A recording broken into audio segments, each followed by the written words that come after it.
বলিউডের ৩ খান এখনও দাপটের সঙ্গে লিড হিরোর চরিত্রে কাজ করছেন, কিন্তু হারিয়ে গিয়েছেন ৯০-এর দশকের অধিকাংশ নায়িকাই।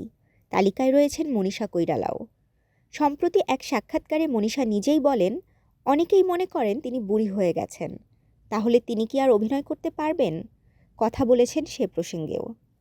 মনীষা এমন একজন অভিনেত্রী যিনি কয়েক দশক ধরে নানা ঘরানার চলচ্চিত্রে অভিনয় করে মুগ্ধ করেছেন দর্শককে। ৫৪ বছর বয়সেও সঞ্জয় লীলা বনশালীর সিরিজ হীরামান্ডিতে তার অভিনয় সবাইকে মুগ্ধ করেছিল। তিনি মল্লিকা জানের চরিত্রে প্রচুর প্রশংসিত হয়েছিলেন, কিন্তু বয়সের কারণে মনীষাকে বলিউডে অনেক সমস্যার সম্মুখীন হতে হয়। কখনো কখনো কটূক্তির শিকারও হতে হয়েছে। মনীষা এক সাক্ষাৎকারে বলেন, ৫০ পেরিয়ে যাওয়া অভিনেত্রীদের সম্পর্কে মানুষের মধ্যে কিছু ভুল ধারণা রয়েছে। এমনকি ফিল্ম ইন্ডাস্ট্রির লোকেরাও তাকে নিয়ে কী ধরনের মন্তব্য করেছেন সে কথা বলেন। মনীষার মতে বয়সের কারণে তাকে অনেক মিটিং থেকে সরিয়ে দেওয়া হয়েছিল এবং বলা হয়েছিল যে এগুলো একটা নির্দিষ্ট বয়সের মানুষের জন্য। মনীষা বলেন, আমাদেরকে পথ প্রদর্শক হতে হবে গোটা বিশ্বকে এবং নিজেদেরকে দেখানোর জন্য যে ৫০ বছর পরেও আমরা কাজের মাধ্যমে নিজেদের প্রমাণ করতে পারি। অনেকেই মনে করেন মনীষার বয়স হয়েছে, তাতে কি তিনি আগের মতো কাজ করতে পারবেন?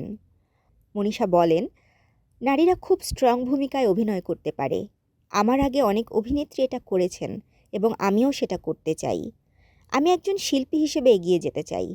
বয়স শুধু একটি সংখ্যা মাত্র, এটি আমাকে থামিয়ে রাখতে পারবে না।